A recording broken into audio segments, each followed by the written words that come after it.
government yafulumiza supplementary budget ya trillion asatu ya trillion 3.5 trillion government yafulumiza supplementary budget. Wulira bye bataddeko sente.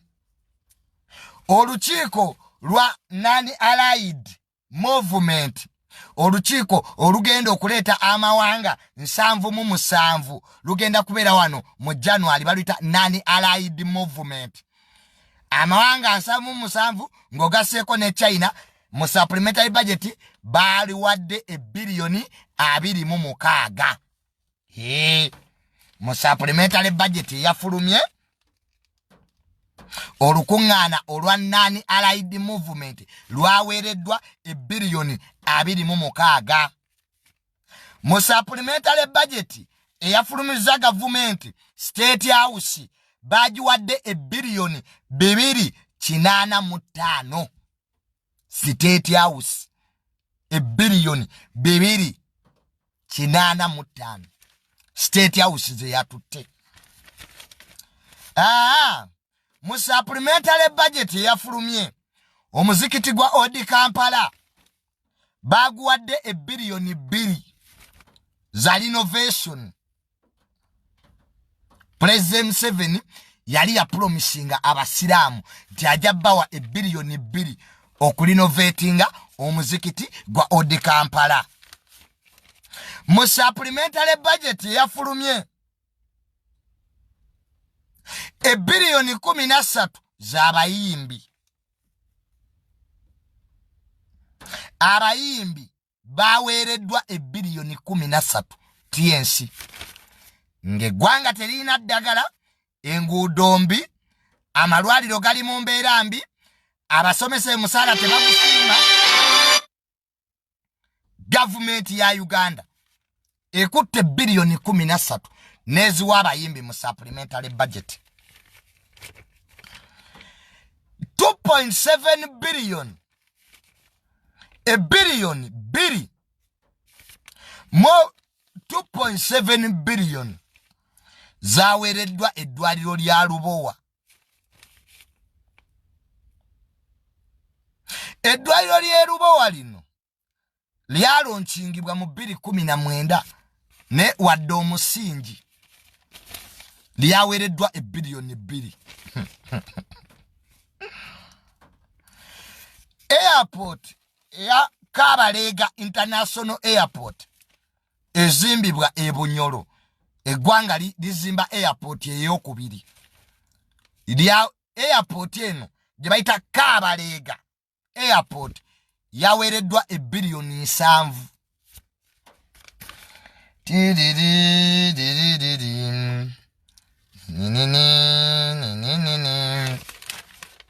Ebbiliyoni 7. Supplementary. Ebyenjigiriza wetugenda ku byenjigiriza. Student loan scheme oba ba student bonna abayizi abali kwa education ama university basobola okwewola sente zino ebbiliyoni 14 zezaweereddwa student loan scheme biliyoni 14. Nyende maaso nyende bye eno supplementary budget ye yayise komani walese munyonyo obe wagenda okubeera olukuŋŋaana lwa non-allied movement. State House nagisomye. State House yatutte ebbiliyoni 285 285 billions.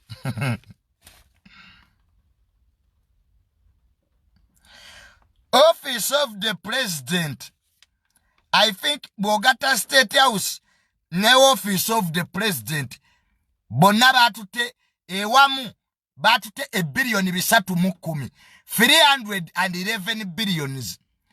President's office ne State House wonna awamu bye zatute ebbiliyoni bisatu 11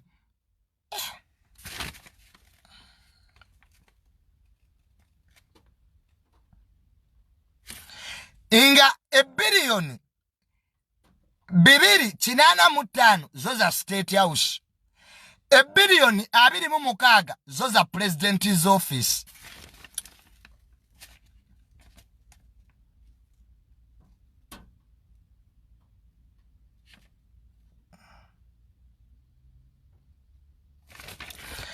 Ebillion 37 zezawereddwa Speaker Resort Munyonyo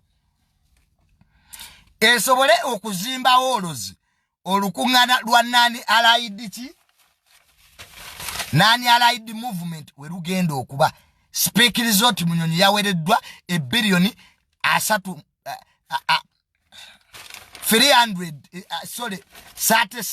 anti Oluganda lunsumbuwa manyi luzungu. 37 billions have been allocated to Speaker Resort Munyonyo. Byebyo abayimbi bawereddwa ebillion 13 TNC ezo sente zigenda kuyombya abayimbi bagenda kwekuba. Remember Eddie Kenzo yagenda nasinkana president kati abayimbi bawereddwa ebillion 13 mbo bazimbe structures.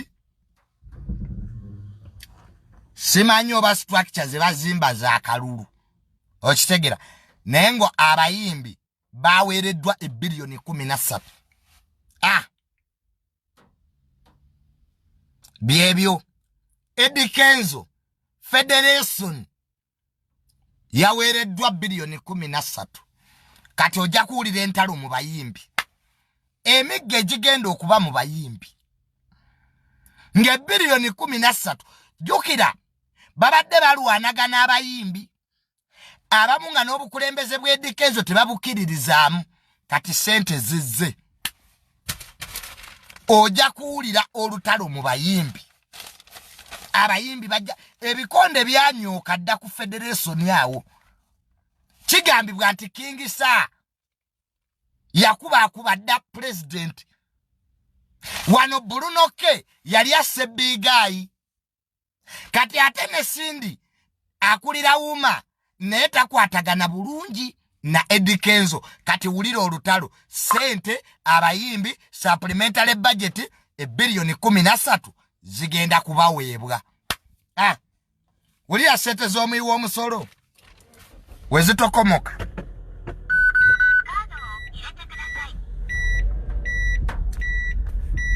Wulira sente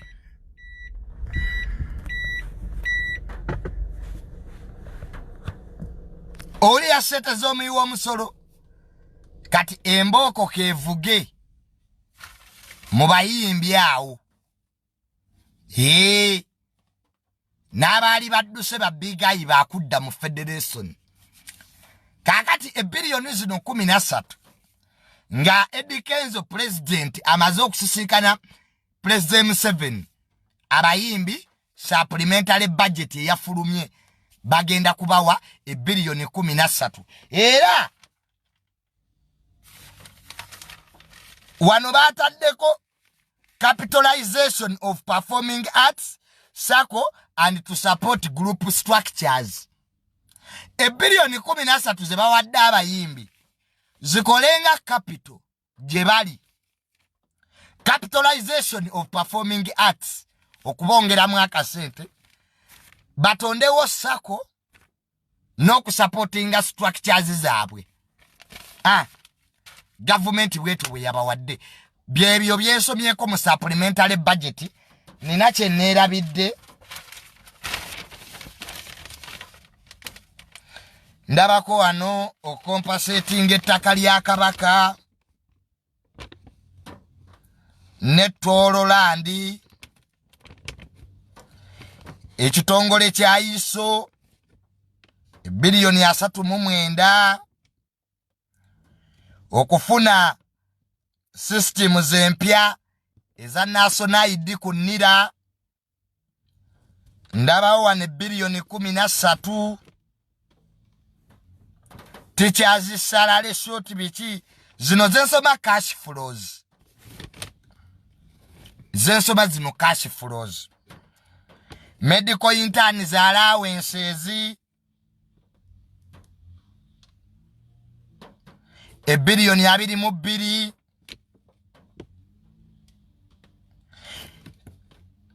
okujja omubiri gw'omugenzi ambassador wa Uganda yafiire Iran mu supplementary budget okujjayo omulambo gwe ambassador waffe owe Iran yafa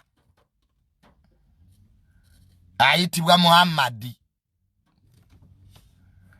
$1,166 166 zezijja okujjayo omulambo gwe. UBC Uganda Broadcasting nedda si UBC prisons amakomera okuliisa abasibe $7.9 abasomesa emisaala zino zensoma cash flows $9 abasomesa emisaala polisi $5 compensation for Kabaka Toro land and money to Bunyoro Kingdom $5